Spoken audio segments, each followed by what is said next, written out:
ये स्पीकर साहब, ये हाउस की कुछ रवायात होती हैं, कुछ तरीका होता है, हाउस इस तरह नहीं चलते। जिन्होंने तरमीम जरा पेश की है, एक तरमीम पे एक आदमी बोल चुके हैं, वो बोले हैं, उनको पूरा मौका दिया मैंने बोलने का। थोड़ी सी बर्दाश्त कर लें। मैं रेलेवेंट बात करता हूं, मैं कोई इररेलेवेंट बात नहीं करता, किसी को गाली नहीं निकालता। बोले, आप बोले जी।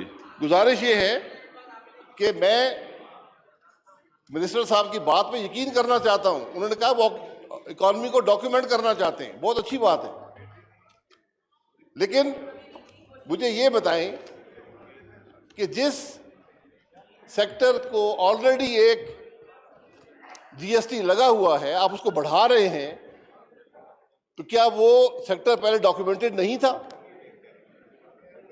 इसके अंदर दो आइटम्स हैं, 144 आइटम में से दो आइटम्स हैं शेड्यूल 6 की 104 और 105, जो ड्रग्स और फार्मास्यूटिकल से रिलेट करती हैं। ये आधे पैसे जो हैं, इसमें 350 की जो रकम है, तकरीबन आधे पैसे इन दो हेड से रखे गए हैं, आधे पैसे। मैं सिर्फ उनसे गुजारिश करूंगा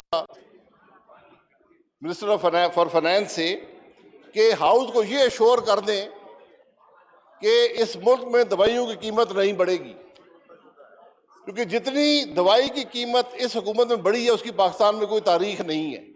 हमें डर ये है कि इस स्टेप से जो आपने 160-170 अरब रुपया कलेक्ट करना है फार्मास्यूटिकल और ड्रग इंडस्ट्री से, इससे दवाई की कीमत मजीद बढ़ जाएगी।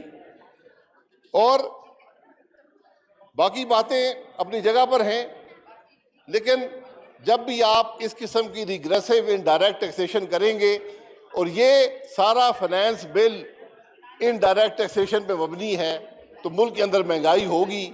हमें ये भी एश्योर कर दें कि मुल्क में महंगाई नहीं होगी इस फाइनेंस बिल की वजह से। ये दो एश्योरेंसेस दे दें, बाकी फिर देख लेंगे क्या सही होता है।